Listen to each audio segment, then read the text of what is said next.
A Bíblia tem um modelo para tudo que é necessário e essencial na terra. A palavra de Deus, ela tem um modelo, porque a palavra de Deus, ela tem a ver com o próprio Deus. Deus é o grande modelo. E sabe, existe uma necessidade. Eu quero aproveitar o ensejo, o Dia dos Pais. Há 2 ou 3 anos atrás eu ministrei sobre, no Dia dos Pais, aos filhos. Eu falei tanto aos filhos. E sabe, todo filho busca um pai de verdade. Todo filho busca um pai de verdade. Amém? Diga assim: todo filho busca um pai de verdade. Todos querem um pai de verdade. Por que isso? Porque todos nós precisamos de um pai de verdade. Outra coisa, preste atenção: todos nós fomos gerados com um pai. No Brasil, até a década de 90, mais de 25% dos brasileiros não tinham o nome do pai na sua identidade. Mas o fato de não ter um pai assumido, um pai que assumiu um filho, não significa que nós não temos um pai. Hoje esse número é bem menor, graças a Deus, não é? Graças a Deus, esse número está diminuindo muito, significantemente. Graças a Deus por isso. Talvez não chegue a 10% hoje, na geração mais nova, não é? Os jovens, os adolescentes que não têm o nome do pai na identidade. Mas com certeza aqui na igreja, na Light, deve ter pessoas que não têm o nome do seu pai na identidade. Mas não significa que nós não temos um pai, porque todos precisamos de um pai. Não há vida sendo gerada sem um pai no meio desse negócio. O pai, ele dá destino, o pai aponta direção, desde o ventre, desde a gestação. Por exemplo, o nosso sexo é definido, o nosso sexo biologicamente ele vai ser definido pelo pai. Porque na biologia você sabe que a mãe é XX e o pai é XY. Se no ato de gestação do embrião for o X, vai juntar com o X da mãe e vai vir uma filha. Mas se for um Y, se o pai lança um Y, aí vai ser um filho. XY é igual a um filho. Amém? E a criação, ela determinou isso. Ou nascemos XX ou XY. Está determinado por Deus. Amém? E ninguém vai mudar isso. Não tem como mudar isso. Mas vamos lá. Eu quero falar um pouco sobre pais de verdade. Como é importante a figura de um pai. Como é importante a função de um pai. Talvez você, moça, pode pensar assim: mas eu não sou pai, nunca vou ser. Verdade, mas eu vou mostrar, vai ter uma parte dessa palavra para você também. Fica tranquila, tá bom? Mas primeiro eu quero me dirigir num primeiro ponto aos pais biológicos, tanto pais materializados como pais em potencial. Pais em potencial.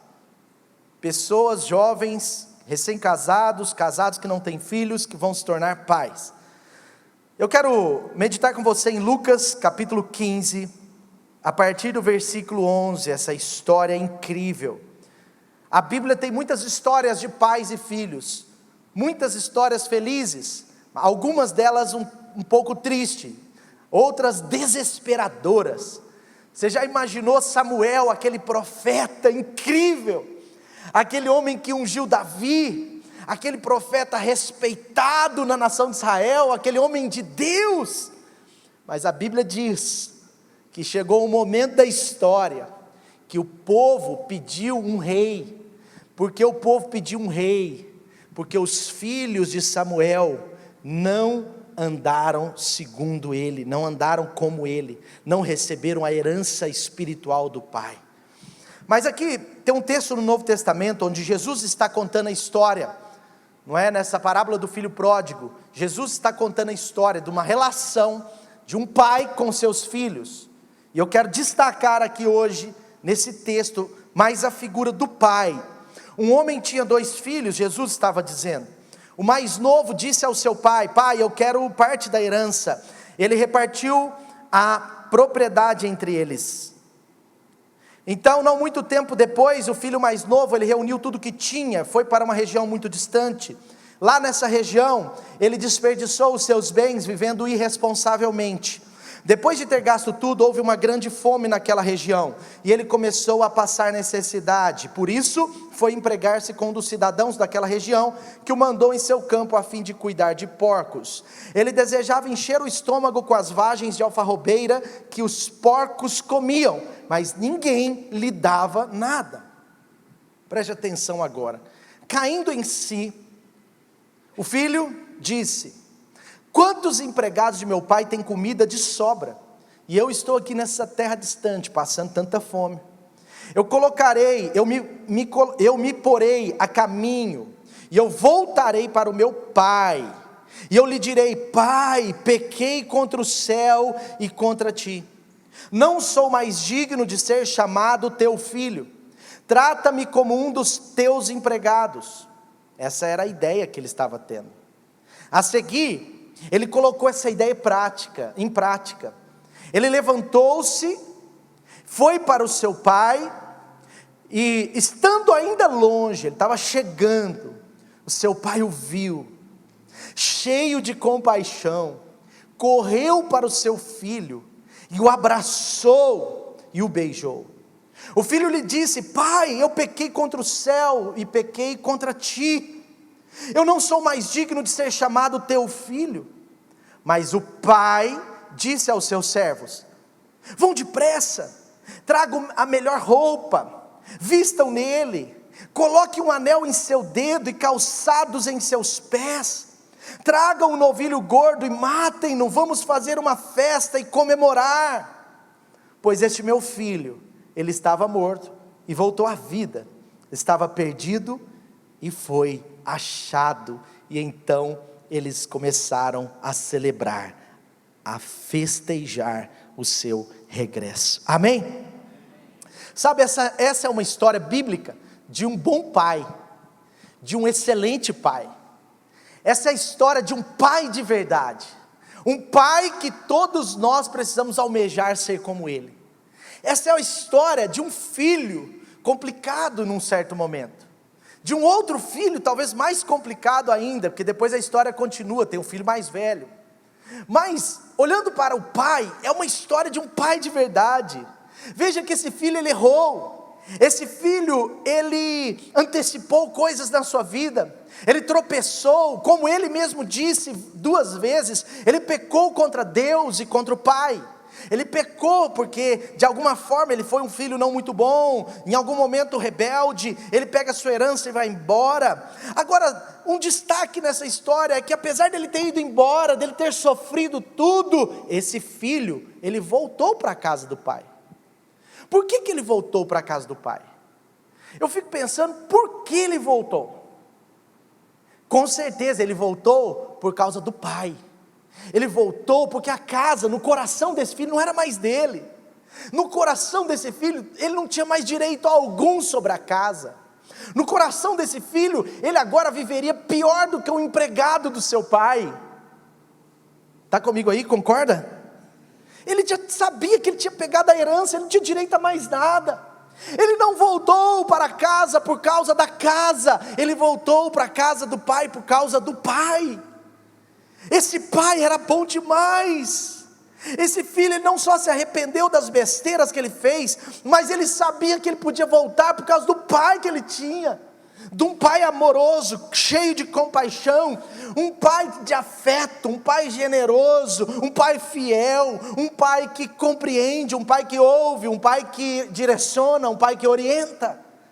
Ele conhecia o pai que ele tinha um pai de verdade. Uma pergunta que eu te faço, vocês pais aqui, você tem sido um pai de verdade para os seus filhos? Sempre há algo que podemos melhorar como pais, sempre existem melhoras a ser perfeitas na nossa cultura de paternidade. Não existe um pai perfeito, não existe um pai excelente, de totalmente bom, porque totalmente excelente e bom é só esse pai aqui. Esse pai é o próprio Deus.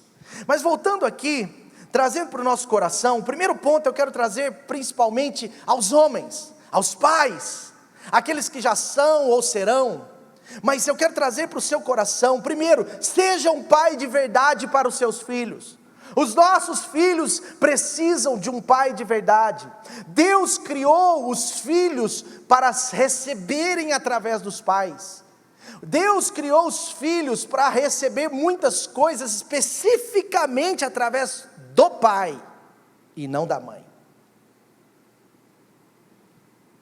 E eu quero me voltar para esse texto. A primeira coisa é que um pai de verdade para os seus filhos, ele exerce a autoridade que Deus deu de forma equilibrada. Um pai de verdade para os seus filhos, ele não é aquele autoritário, totalmente, às vezes até machista, totalmente duro, mas ele também não é um pai que não exerce a sua autoridade, um pai omisso.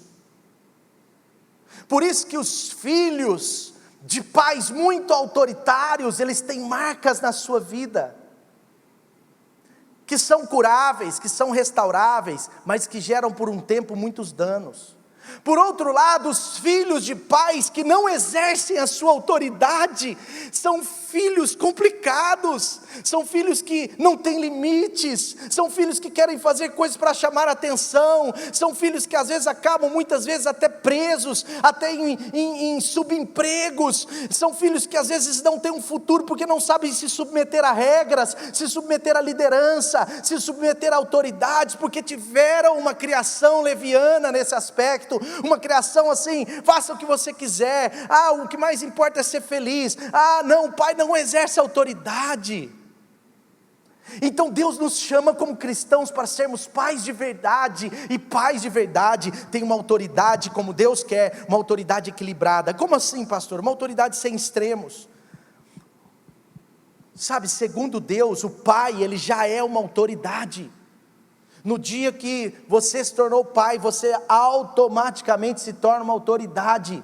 A questão é que muitos pais, apesar de serem autoridade instituída por Deus, naturalmente por ser pai, autoridade instituída por Deus, eles entregam essa autoridade ao mundo, ao diabo, ao sistema, às outras pessoas, e às vezes omissamente à sua mãe.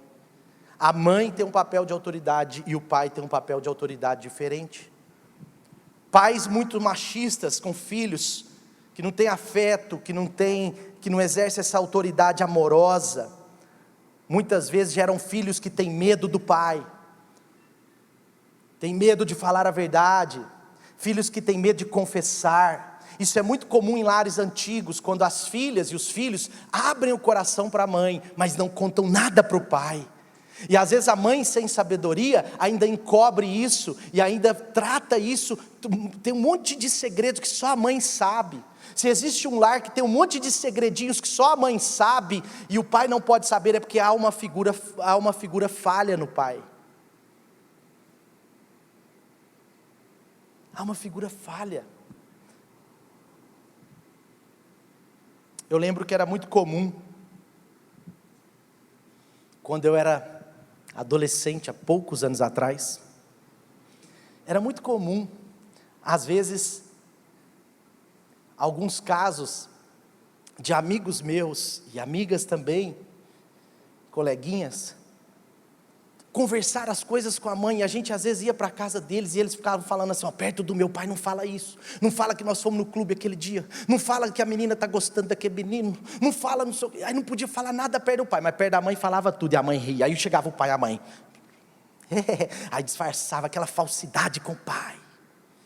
Às vezes nós olhamos isso e achamos que a culpa é da mãe, mas tem a ver com o pai, porque o pai às vezes foi muito duro, exerceu uma autoridade extrema, ele foi muito pai e talvez nada amigo, portanto gera filhos que têm medo de falar a verdade, medo de confessar, medo de expor ideias, geram filhos sem criatividade, geram filhos cabisbaixo, filhos tímidos, ou filhos que têm dupla personalidade, geram filhos talvez muito mecânicos, muito quadrados, só executores, mas não filhos criativos, livres, que se expressam.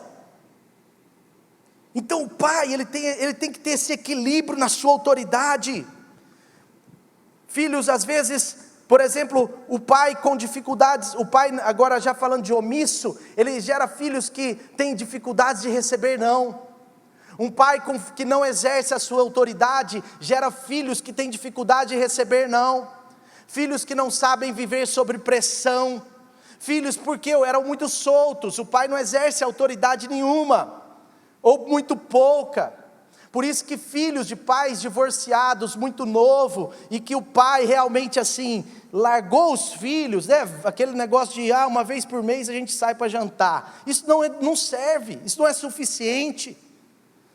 Por quê? Porque o filho, ele vai crescer sem essa autoridade de pai, e por mais que a mãe tente fazer o melhor, ela nunca vai conseguir substituir a paternidade.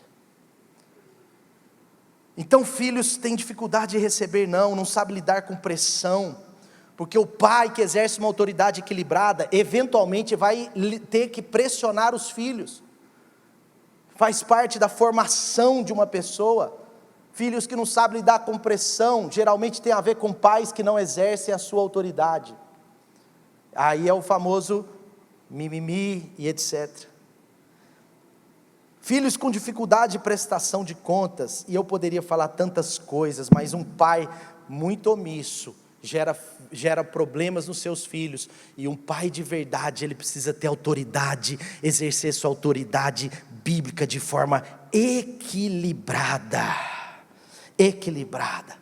Já viu pais que decidem tudo pelos filhos, o filho não tem espaço de opinar, de falar nada, o pai acaba gerando filhos assim, medrosos, frios, filhos fracos, às vezes filhos muito racionais, porque o pai é muito duro, o pai assim, então gera aquele filho muito racional, que pensa, que não sei o quê, mas que não consegue dar um passo de fé, que não consegue chorar quando precisa, aquele pai durão, que fala assim, homem não chora meu filho. Isso é um exercício em algum momento de excesso de autoridade, porque homens de Deus choram e choram sempre que precisam. Homens de Deus não têm medo de chorar.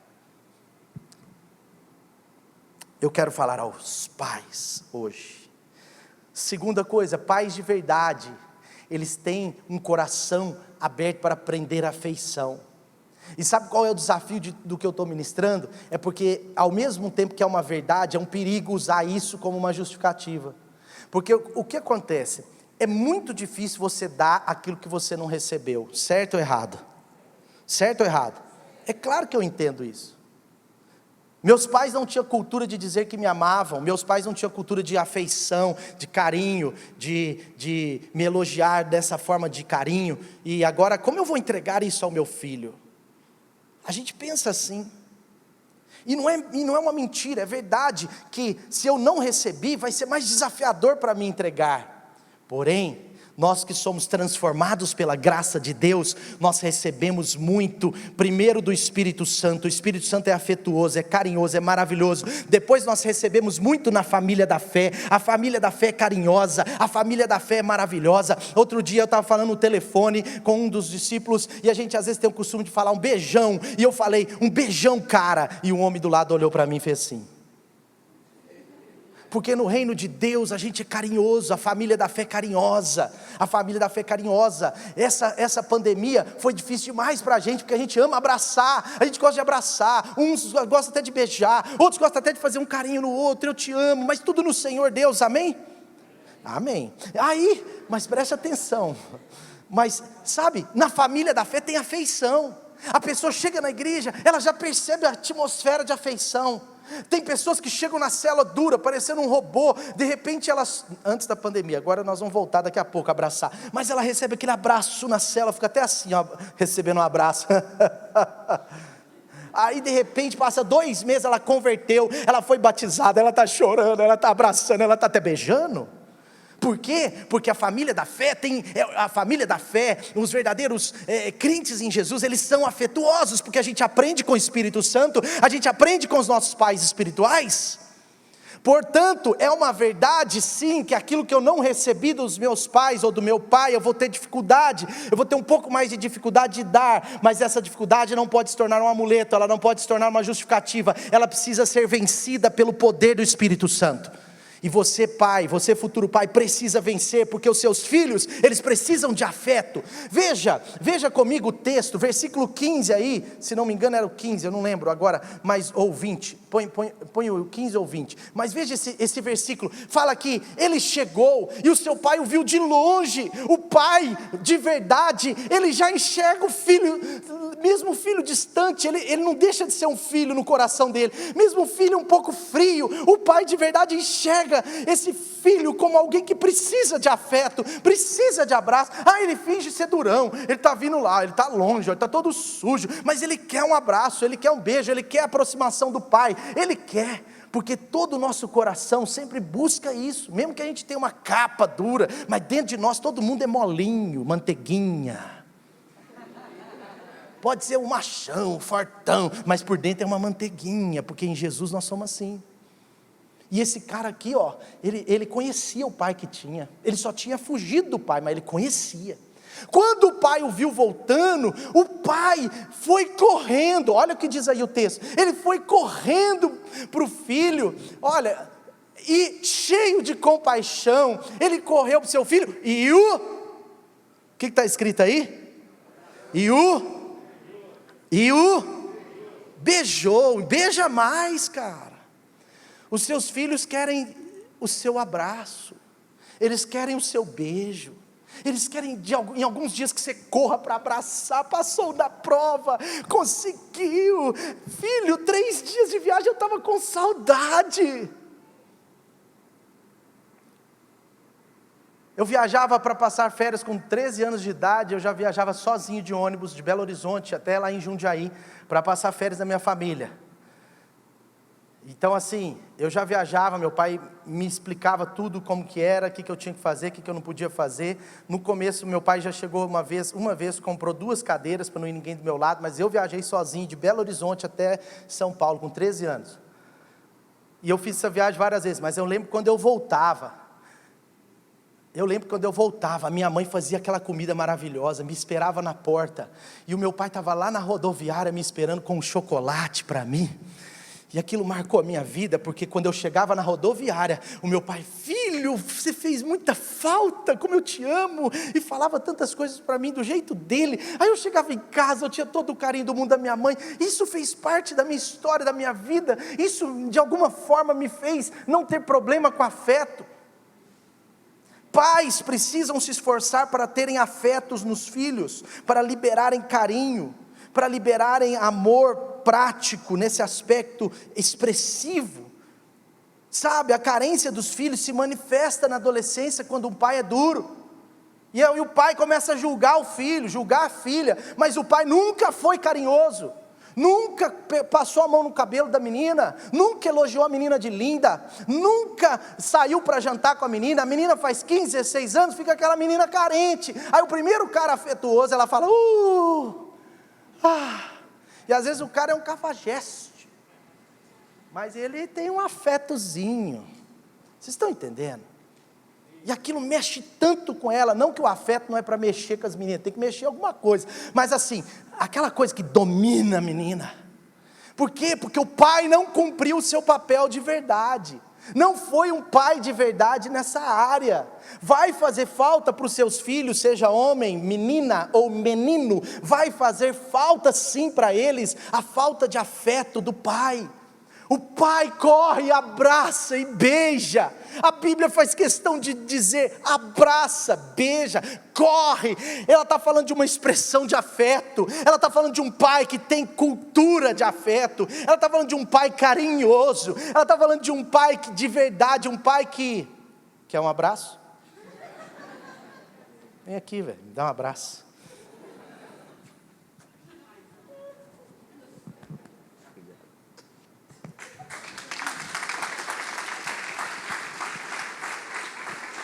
Eu não ensaiei isso com você, não.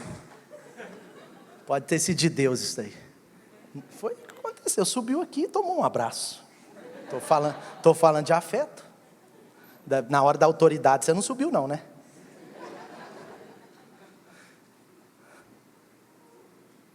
Gente, mas quantos estão entendendo?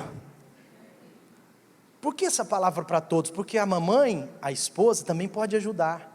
Porque o homem é duro, o homem não percebe tudo. Eles brincam que a mulher tem o sexto sentido, e é uma brincadeira. Até porque de verdade ela tem 7, mas... Não, é brincadeira. Mas de fato a mulher é mais sensitiva. A mulher vai perceber que o pai precisa ser mais carinhoso com a filha, com o filho. Nós temos que dar ouvido para elas. Sabe, um pai que dá atenção, um pai presente. Esse pai era presente, ele cancelou algumas agendas para receber o filho. Ele deu valor ao retorno do filho. Ele era um fazendeiro, nesse contexto ele era muito ocupado, mas agora ele dá atenção, ele é um pai que tem presença, porque tem pais que estão dentro de casa, mas são como se não tivesse. Eu lembro de casas de amigos meus que eu me escandalizava com isso, porque lá em casa a televisão era uma coisa muito rara. Mas geralmente pais viciados em celular, em televisão, não serão pais de verdade, no que diz respeito à atenção aos filhos. Não serão. E eu lembro que na minha época era televisão, né, quando eu era mais jovem, mas eu ia na casa de alguns amigos, e o pai estava na televisão, eu chegava lá, o pai estava na televisão. A mãe lá com a gente, mas o pai lá na televisão. Aí passava 3 horas, a gente ia embora, o pai, tchau. Passa na frente não, estou assistindo, tchau. São pais que estão dentro de casa, mas são não presentes. O pai presente, ele está com o filho, ele tem atividade com o filho. Ele leva o filho para jantar de vez em quando, um papo só o pai e o filho. O pai presente é o pai que tem dia da família e leva isso a sério. O meu pai toda segunda-feira era o dia de folga dele. O dia mais feliz da minha casa, não era sábado, não era domingo.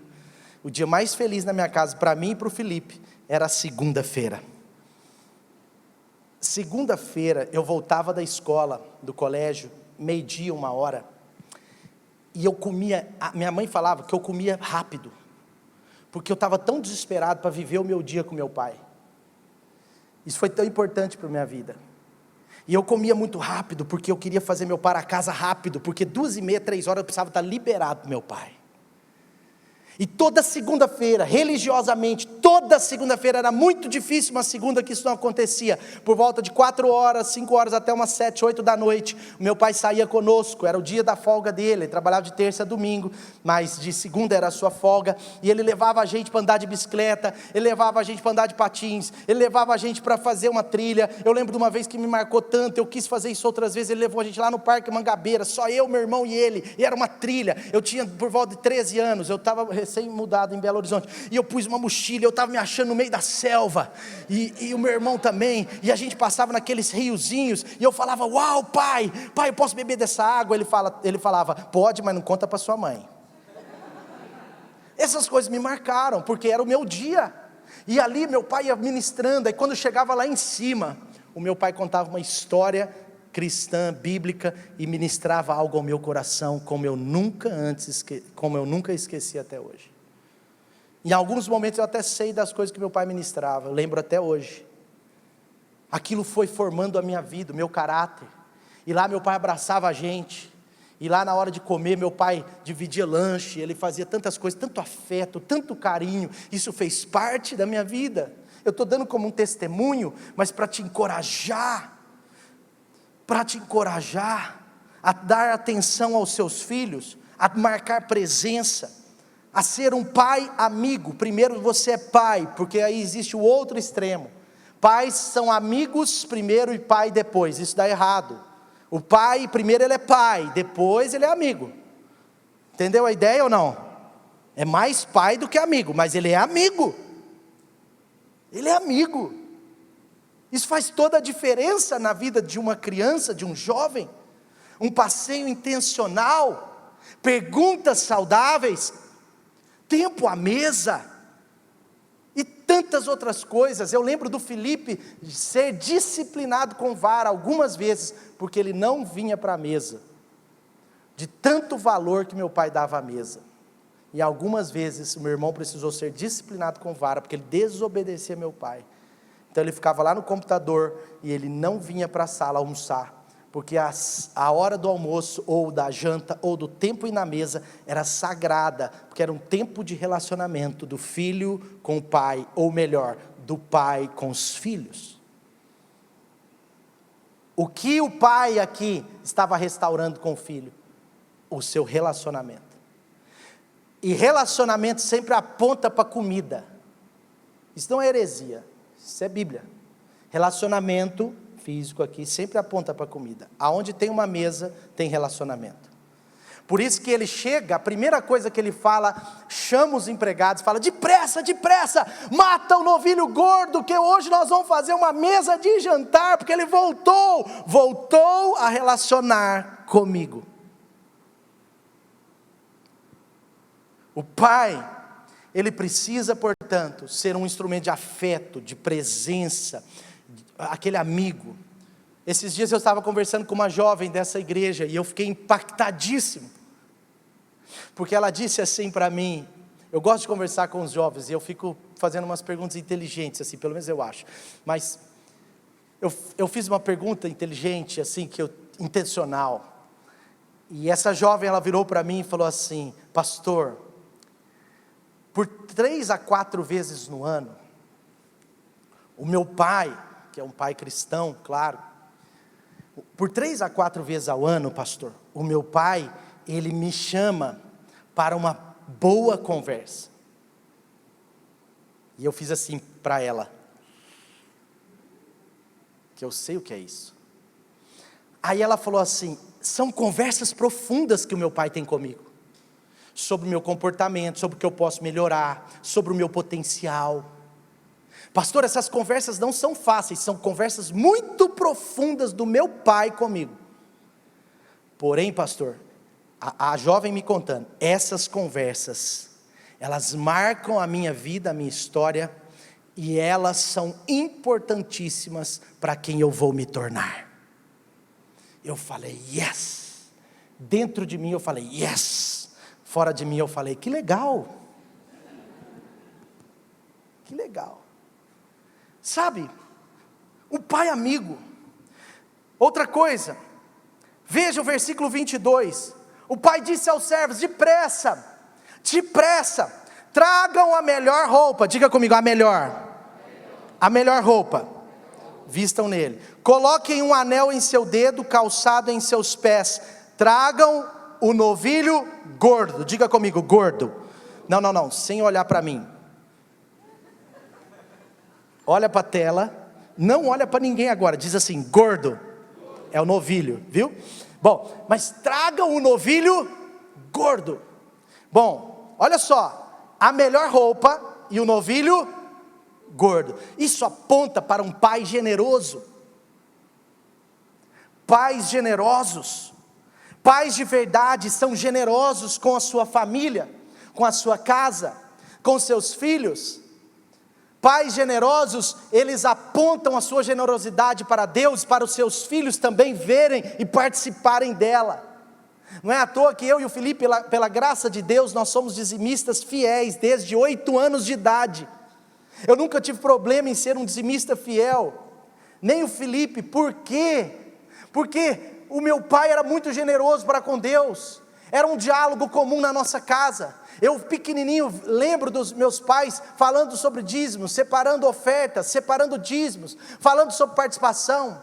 Eu lembro do meu pai me levando ao banco para depositar ofertas missionárias. O meu pai tinha cultura de manter missionários, e ele mantinha 3/4 missionários com oferta por 3 anos, 4 anos, todo mês, dia 10, ele ia lá e punha X para um missionário, Y para outro. Eu lembro do meu pai contando à mesa, assim, olha, Deus colocou no meu coração, mesmo eu estando muito apertado, Deus colocou no meu coração de dar uma oferta para essa pessoa. Deus colocou no meu coração de levar uma oferta especial hoje à noite, meu amor. Ele falava à minha mãe, e eu participando disso. Isso era uma cultura, sabe, o lar de um pai de verdade tem uma cultura de generosidade. Não aceite um lar avarento. Pai, não é para a mãe. Pai, você é responsável pela administração financeira da sua casa. Nós precisamos mudar essa história, nós precisamos girar isso no meio cristão, porque Deus escolheu a gente para prosperar, e o judeu já entendeu, e a gente não entendeu. Eu fico um pouco indignado interiormente de ver tantos judeus prosperando, sendo que essa promessa não é só para eles, é para nós também, porque a Bíblia diz que nós somos filhos de Abraão, e a promessa foi feita para Abraão. A diferença é que o judeu entendeu, e a gente não entendeu. Porque os judeus, eles são os maiores emprestadores da terra. Se toda a riqueza e todos os judeus saírem dos Estados Unidos pode se tornar, hoje a maior potência econômica da terra, ainda é os Estados Unidos. A China está quase chegando, mas ainda é os Estados Unidos. Mas se os judeus saírem dos Estados Unidos com toda a riqueza que eles têm, os Estados Unidos automaticamente não serão mais o país mais rico do mundo. Aqui no Brasil não é diferente. As grandes joalherias é de judeu, grandes franquias, judeu. Alguns bancos, judeus, filho de judeus. Por que isso, gente? Porque eles entenderam. E isso é um problema de pai, não é da mãe. Eu preciso falar, hoje é dia dos pais. O cara veio na igreja e falou, puxa, eu fui lá para receber uma palavra que eu era o papai. Mas é isso mesmo, é porque Deus quer te tornar um pai de verdade. O papel de garantir uma cultura de generosidade no lar é primeiro do pai. Eu sei que é difícil dar um amém nisso, mas é do pai, ponto final. Porque a mãe às vezes é emocional, às vezes quer ser muito generosa num negócio, porque está empolgada com aquilo, mas agora recebeu uma notícia que a coisa está apertada financeiramente, não quer dar nada para ninguém. Às vezes a mãe é assim. Às vezes a mãe é assim. Uma vez eu perguntei para um irmão, falei, cara, era quase um discípulo, assim, uma pessoa que eu acompanhava, e eu falei, cara, o que aconteceu que você parou de dizimar? O que aconteceu que você parou de participar? O que aconteceu que a sua vida financeira está esquisita? Aí ele falou assim, pastor, o que aconteceu é que depois do dia que eu abri a minha vida financeira para minha esposa, ela decidiu não dizimar, e eu tive que não dizimar. Eu falei, ela escolheu a maldição e você aceitou. Aí ele ficou sem graça, eu falei, deixa eu te falar, cara, Deus vai cobrar de você, não é dela não. Porque ou você é o pai, ou você não é ninguém. Pais de verdade garantem uma cultura de generosidade no lar, guarde isso, pais de verdade, pais, homens, gênero, estou falando de gênero, homens, masculino, garantem a cultura de generosidade no lar. É o pai que acompanha se o lar é dizimista, é o pai que acompanha, é o pai que orienta. Agora não, mas assim, muito tempo eu perguntei, no início do meu casamento eu perguntava para Dani, você já entregou o seu dízimo? Dani, como que está o seu dízimo? Dani, essa oferta nós vamos participar com quanto? Com tanto, deixa eu ouvir a sua opinião. Aí eu falava, não, vamos aumentar. Aí ela falava, será? Aí eu sempre jogava para cima. Mas já teve momentos que ela foi tão ousada, que falou um negócio, e eu falei, é de Deus, vamos com ela. Mas quem tem que ter essa gestão da generosidade no lar é o pai. Veja, ele é o pai bom, gente, ele é o pai perfeito, ele é o pai de verdade, ele não é covarde. Ele é o pai que está falando, olha, se tem um novilho gordo nessa casa, se tem a melhor roupa nessa casa, é porque essa casa tem um pai de verdade.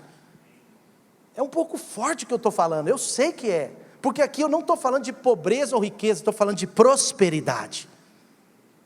E o pai precisa ser essa pessoa que assume a cultura de generosidade do lar. Um pai de verdade, ele é generoso. Um pai de verdade, ele que dá a primeira boneca da sua filha.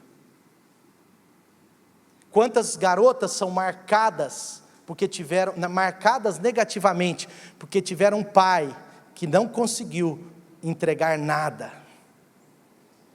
E aí se tornam pessoas, principalmente meninas, se tornam pessoas que não conseguem ver a generosidade de Deus, porque não viram isso no seu pai.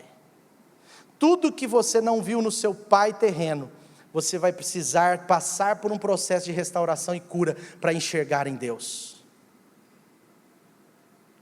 Tudo que você não viu no seu pai terreno, Você precisa passar por um processo de reforma emocional, mental e de cultura interna para conseguir enxergar em Deus. Porque Deus é um pai generoso.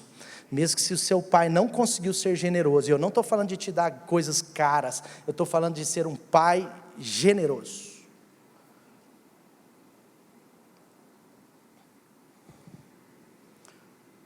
Um pai que tudo é regrado, que só usa o termo, é caro, não temos, não tem dinheiro, está difícil. Você acha que seu pai é rico? Seu pai é pobre, minha filha. Nunca fale isso para o seu filho, deixa ele achar que você é rico. Porque para uma criança, o dia que você falar, primeira vez que você falar seu salário para o seu filho, você pode ganhar R$1.500, mas ele vai falar, nu. Porque a primeira vez que você falar seu salário para o seu filho, primeira coisa, você tem que falar e explicar um pouco mais. Geralmente se fala salário para os filhos a partir de 10, 12 anos de idade. Por quê? Porque uma criança de 8 vai falar, nu, meu pai é milionário. Meu avô me deu R$5 ontem. E o meu pai falou que ganha R$5.000. Ele é riquíssimo. Mas tem pai que fala o tempo inteiro para o filho, seu pai é pobre, seu pai não pode, seu pai não é rico não, filho, isso daí você nunca vai ter. O meu pai me levava para as férias, e ele ficava me fazendo caminhada comigo. Eu lembro uma vez nós alugamos uma casa em Escarpas do Lago, sabe aqueles aluguéis de família, que reúne 23 pessoas numa casa, para sair barato para cada um? Então era isso que a gente fazia. Mas a gente alugava uma casa em Escarpas do Lago, um condomínio incrível, na beira da represa de Furnas. E eu lembro do meu pai caminhando comigo, o Felipe falando assim, olha, vocês podem ter uma casa dessa quando vocês crescerem. Olha, Deus vai abençoar muito vocês. Porque não tinha uma mentalidade de pobreza. Mas tem pai que só fala para o filho, pai não pode, pai é pobre, pai não... O filho olha para o pai, não vê saindo nada do pai, não vê o pai dando nada para ninguém, não vê o pai entregando para Deus. Os filhos te veem pagando a conta de alguém de vez em quando? Seus filhos te veem falando sobre generosidade na sua casa, sobre dízimo. Seus filhos, eles são encorajados a separar brinquedos e roupas deles para dar aos outros. E não é brinquedo ruim não, porque minha mãe me ensinava, esse brinquedo não serve nem para dar, joga fora. E eu ficava assim, hã? Mas depois comecei a entender. E hoje, quando eu vou separar roupas para dar para as pessoas, as que estão rasgadas eu jogo fora. Eu só dou roupa boa. Não posso dar aquilo que não serve nem de jeito nenhum para mim. E tem gente que só dá cueca rasgada, roupa rasgada para os outros. Tem dó. Primeiro, cueca você não dá para ninguém, só se for zero. Porque é estranho ganhar uma cueca usada. A não ser que seja do seu irmão, né? Ou do seu pai. Ou do amigo íntimo. Cara, tem umas cuecas meio velhas que eu vou te dar. Misericórdia. Brincadeira.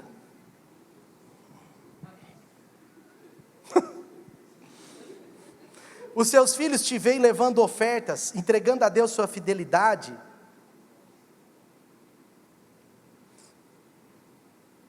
Você leva os seus filhos para comer fora num bom restaurante, no conceito do filho. Às vezes o bom restaurante do filho é o McDonald's. Está ótimo, glória a Deus, continue assim. Porque é barato.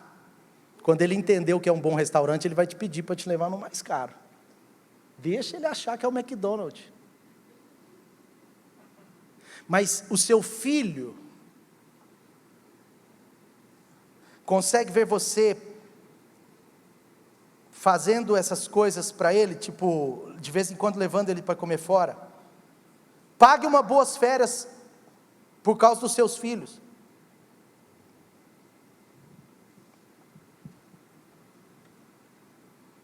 Faça uma festa de aniversário para ele, pelo menos de vez em quando. Existem dois extremos. Tem gente que, tipo assim, o cara quer fazer a festa de aniversário todo ano, aí ele fica até no cheque especial para fazer a festa de aniversário. Talvez esse seria um extremo. Mas outro extremo são pais que nunca tiveram festa de aniversário para os filhos. Chegou uma pessoa uma vez na nossa célula, nós fizemos uma festa surpresa para ela. Ela chorou tanto, mas ela chorou tanto.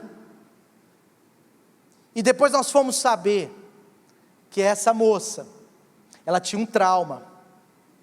Ela tinha 2 traumas. O primeiro trauma ela tinha porque nunca os pais fizeram uma festa de aniversário para ela. E o segundo trauma ela tinha, porque quando ela foi fazer 15 anos, o pai dela prometeu uma festa de 15 anos para ela e nunca cumpriu.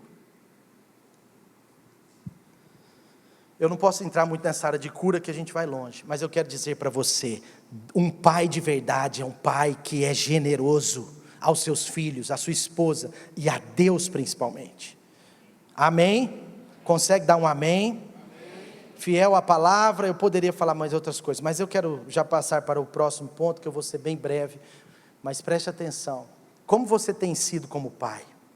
No que você pode melhorar? Pais precisam ser pessoas fiéis, pessoas de palavra. Se você é uma pessoa de palavra, o seu filho vai ter uma cultura de verdade, de confiança. Porque quando meu pai falava para a gente algo, eu sabia que aquilo ia acontecer. Eu tinha certeza.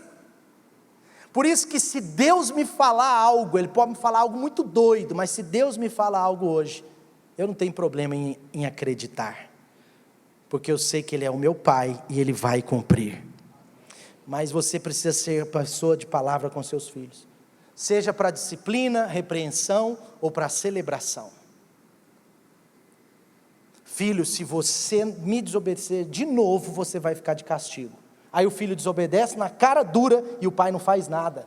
Sabe qual a mensagem que o pai está passando para o filho? Infiel, não sou de palavra, falo e não cumpro. É um pai de verdade ou não? Não.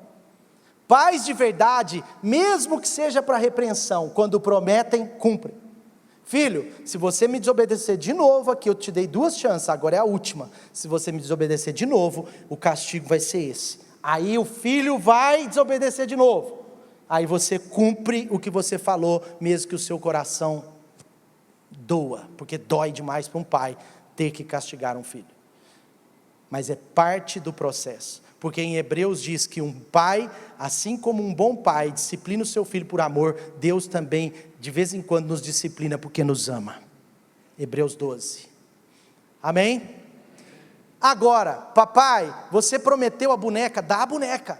Compre em 10 vezes, mas prometeu, dá. Porque a sua palavra que está em jogo.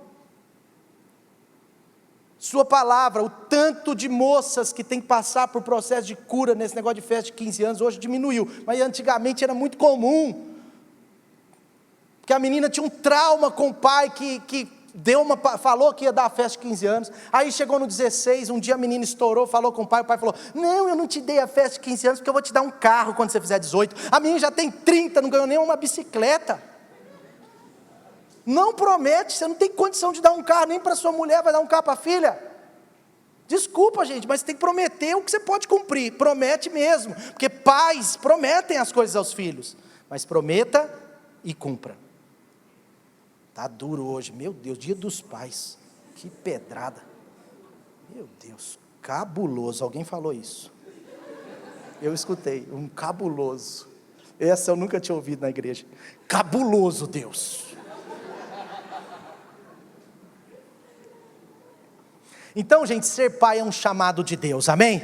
Os homens aqui, independente de idade, de tudo, diga assim, eu sou chamado por Deus para ser um pai de verdade. Segundo ponto, eu vou ser bem breve. No reino de Deus, a cadeia espiritual também funciona assim.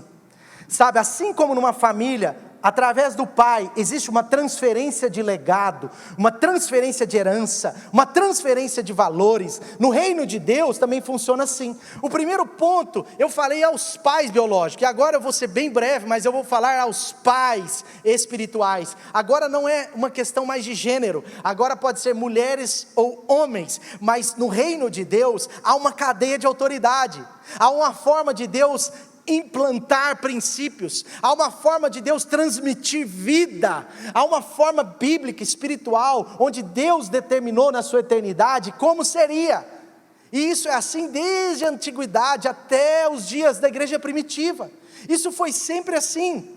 Então, quando Deus disse lá em Gênesis 1, versículo 11, Deus disse o seguinte, olha, as plantas, elas vão dar sementes, mas essas sementes serão dadas segundo a sua espécie.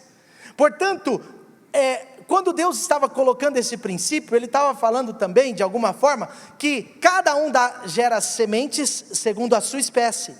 Portanto, os nossos filhos biológicos tendem a ser muito parecidos conosco, pais, com os pais. Os filhos tendem a ser parecidos com o pai. Por isso que quando uma pessoa aceita Jesus, se no lar dela tinha cultura não cristã, ela tem que passar por uma reforma, porque ela vem com essa cultura de casa. Por exemplo, se ela era de um lar que o pai e a mãe falavam muito palavrão, geralmente converte a Jesus, fala palavrão pra caramba. E eu não me importo quando eu vejo uns novos convertidos falando palavrão. Eu fico preocupado quando eu vejo um convertido há muito tempo falando palavrão. É preocupante. Mas é uma cultura. Se no lar os pais falavam muita mentira, os filhos falam mentira. Os pais eram enrolados na área financeira de alguma forma, os filhos é meio enrolado, porque não tem cultura. Assim também funciona na família da fé. No reino de Deus essa mesma cultura existe. Então na vida biológica a gente herda a característica dos pais, nesse contexto de hoje do pai, mas na vida espiritual a gente herda características também dos pais espirituais, na linhagem ministerial, da linhagem ministerial, na verdade a gente pode herdar, né? Então, qual é o segundo ponto aqui? Nós temos que cuidar, porque a igreja de Jesus precisa de pais. A Dani ministrou sobre maturidade. Maturidade aponta para pais, para pessoas que entenderam que são canais de Deus para fluir na vida de outras. O reino de Deus precisa de pais. O clericalismo é o que arrebentou com a igreja. O principal problema da igreja primitiva no século III foi justamente o clericalismo. O clericalismo é olhar para a igreja e achar que só tem um pai, que é o pastor, que é o sacerdote, mas não tem mais pais. É o deusinho e o povão. E isso não é bíblico. Na verdade isso enfraquece a igreja. Isso arrebenta com o poder da igreja. Por quê? Porque biblicamente todos nós somos chamados por Deus. Primeiro chegamos como filhos, mas somos chamados por Deus para fluir e tornar cada um de nós pais sobre a vida de outros. Amém? Então é assim que flui a unção. Como que flui a unção? A unção no reino de Deus flui de pai para filho. Cada posição de autoridade é uma posição de paternidade. Como que flui a unção? Flui assim. Por isso que Paulo, ele chamava Timóteo, por exemplo, em 1 Timóteo capítulo 1, versículo 2, o apóstolo Paulo está falando assim: Timóteo, meu filho. Ele sempre falou isso. Você vê que o próprio Jesus tratou essa questão da unção de pai para filho.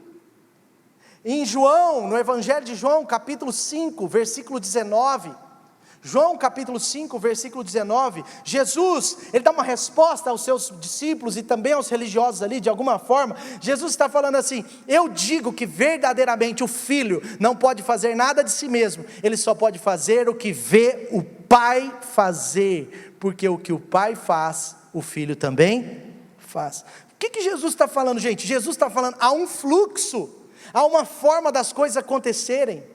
Por isso em 2 Timóteo 2,2, o apóstolo Paulo fala para Timóteo o seguinte: você quer expandir o reino de Deus como Deus quer, você precisa ser pais de homens que estejam dispostos a ser pais de outros.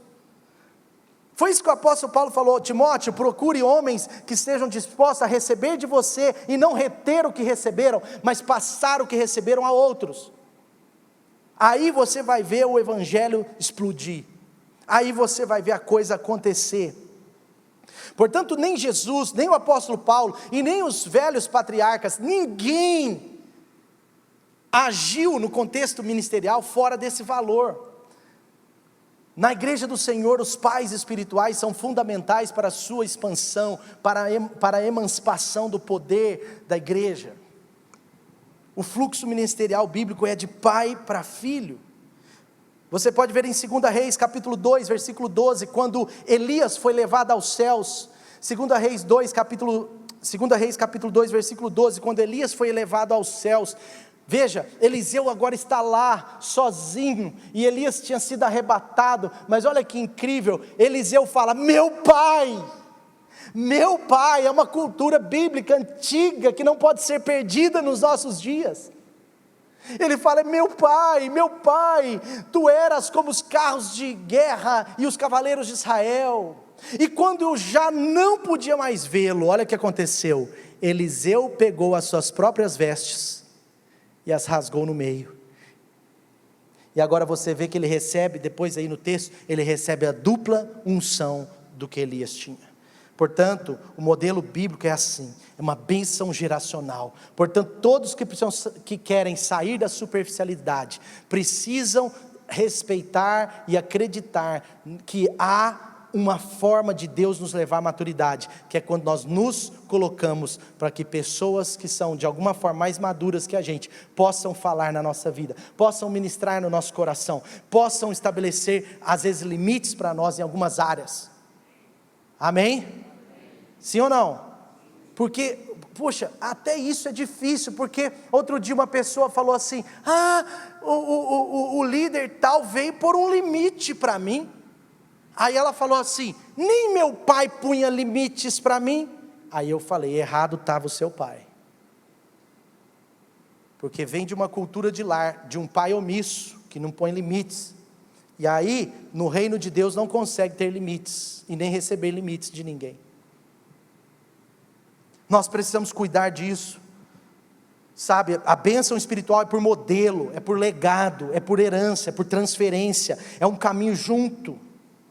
Por isso que quando Moisés, ele estava diante do povo de Deus, lá em Números 11, Moisés estava diante do povo de Deus, e agora Deus fala, olha a transferência de unção, como Deus pensa, gente, é como Deus pensa, não é uma ideia minha, não é uma ideia de um grande pastor, é uma ideia como Deus pensa. O evangelho só homem e Deus, o evangelho só místico nesse aspecto, é um evangelho falho no caráter, falho na estrutura, falho nas raízes, falho no que diz respeito à essência. Ele é falho, porque ele é um evangelho que não é completo. O evangelho completo é quando nós temos relacionamento com o Espírito Santo, com a palavra de Deus, com Deus, mas é quando nós entendemos que Deus estabeleceu pais espirituais para serem canais dele na nossa vida. E olha aí, Números 11, 16, o Senhor diz assim: leve-os à tenda do encontro, porque para que estejam ali com você. Olha o que Deus diz: eu descerei, eu falarei com você, e eu vou compartilhar do Espírito com E maiúsculo, que está sobre você com eles. Ei, amém? Veja como que Deus age. Deus ama transferência de vida. Deus ama transferência de vida. E é incrível quando você vê uma família estruturada. Numa família estruturada de um pai de verdade, de uma mãe de verdade, geralmente os filhos são muito parecidos com seus pais, e isso é louvável. É ou não é? Gente, tem uns meninos que você olha, não estou falando fisicamente não, mas estilo, jeito, cultura, ele é igualzinho o pai, cara. Ele é muito parecido, fisicamente às vezes nem tanto, mas o estilo, o jeito de se pôr, de falar, os mesmos valores, aí você vê, porque isso vem do pai. Agora olha que incrível, 1 Coríntios, e eu vou terminar esse ponto aqui, 1 Coríntios 4, 14 diz assim, o apóstolo Paulo fala assim: olha, eu não estou tentando envergonhar vocês falando essas coisas, mas eu procuro adverti-lo como a meus filhos, e eu quero deixar esse texto como meu para você hoje, como pastor dessa casa, pela graça de Deus, mas eu tenho que ser boca de Deus em algum momento também, nesse sentido que eu estou trazendo hoje, com muita firmeza. Mas eu quero dizer, que como filho amados, eu quero trazer essa palavra hoje, mas olha que o apóstolo Paulo está dizendo ao povo de Coríntios, porque o povo de Coríntios era assim, era uma cultura grega, só quero traduzir isso aqui para você entender, era uma cultura grega, uma cultura que influencia a nossa vida até hoje. Lá naquela cultura, era cada um por todos, cada um por si, Deus por todos, cada um por todos, Deus por ninguém, entendeu? Era tipo assim, como assim, cara? Como assim? Eu não preciso, Então, o que acontece? Tinha muitos tutores, a palavra aí é pedagogos, tinha muita gente assim, dava uma ajudinha, mas não tinha pais.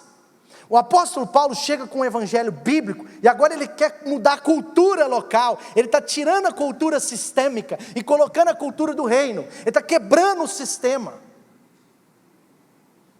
E o sistema era esse, superficialidade, evangelhos incompleto.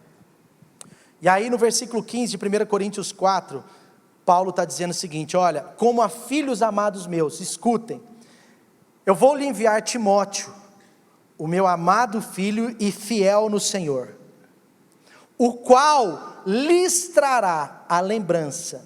Ele não está falando que era igualzinho a ele não estava falando que era idêntico a ele, mas ele estava dizendo, ele vai lhes dar a lembrança da minha maneira de viver em Cristo, de acordo com o que eu ensino por toda parte, em todas as igrejas.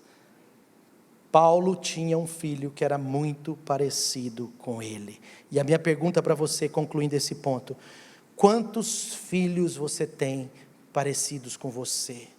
E agora é para todos, não só aos masculinos, mas aos femininos, às femininos. Quantos filhos você tem tido parecidos com você?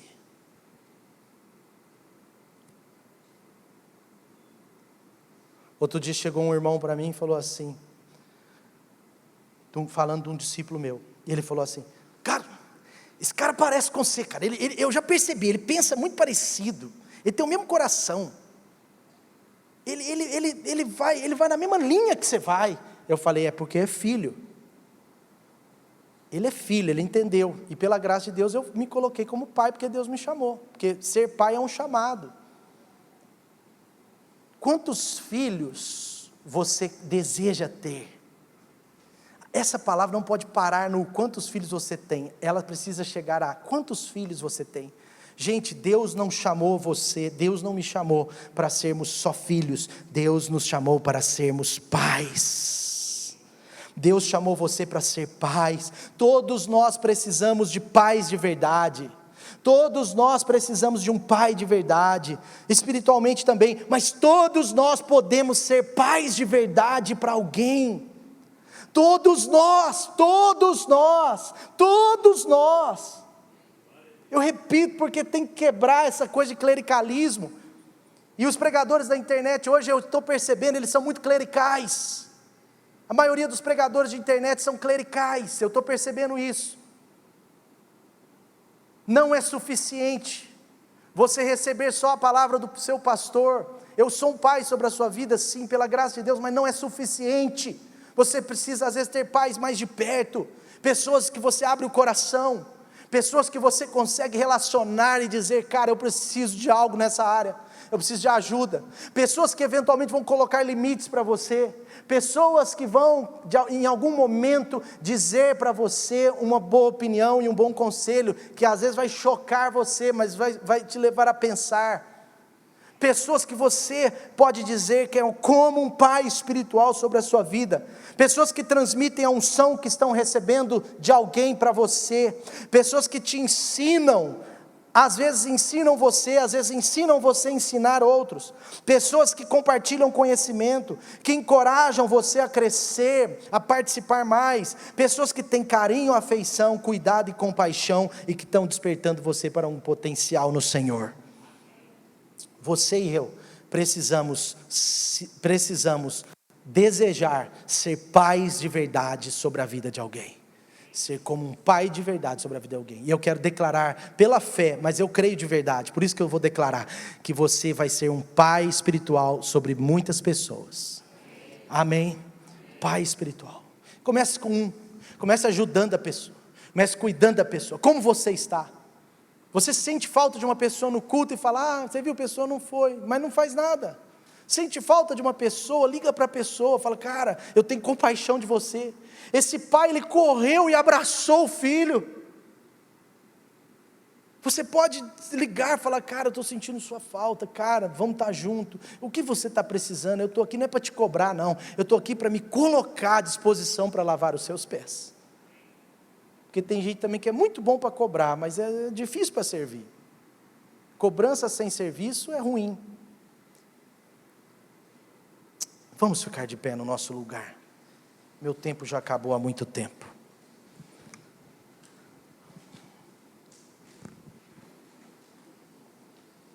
João, capítulo 1, versículo 9, eu quero concluir. Eu vou concluir com você em pé. Dizem que os melhores pastores, eles sempre falam que estão concluindo por 3 vezes. Estou terminando 3 vezes. Dizem que os bons pastores sempre falam isso. Porque quem fala uma vez só são os ótimos. Já achou que era o melhor, né? Sempre tem o ótimo, gente. Brincadeira. Me perdoe por isso, mas olha.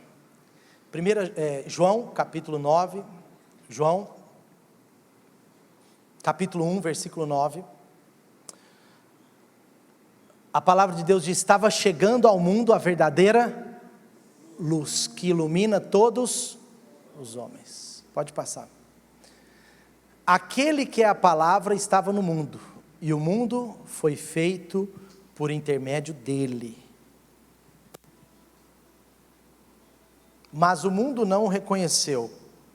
Contudo, veio para o que era seu, mas os seus não reconheceram. Não receberam. Esse versículo eu quero destacar agora. Ó. Contudo, presta atenção. Aos que o receberam. Estava falando de quem aí? De quem que estava falando aí, gente? Jesus. Ele veio ao mundo, ele se tornou carne, habitou entre nós. João capítulo 1. Aí ele fala, mas aqueles que ele veio para salvar, não o reconheceram, não receberam. Estava falando do povo judeu, não receberam. Mas, contudo, aos que o receberam, quem recebeu Jesus, aos que creram em seu nome, deu-lhes o direito de se tornarem filhos de Deus. Por que eu estou concluindo com esse texto? Porque é a sua oportunidade para ter um pai de verdade. Primeira coisa, homens, nós precisamos ser pais de verdade. Segunda coisa, igreja, nós precisamos nos tornar pais de verdade sobre outros. E terceiro ponto, você tem um pai de verdade. Você tem um pai de verdade. Você tem um pai de verdade, guarde isso. Aqueles que creram em teu nome, aqueles que o receberam, se tornaram filhos de Deus.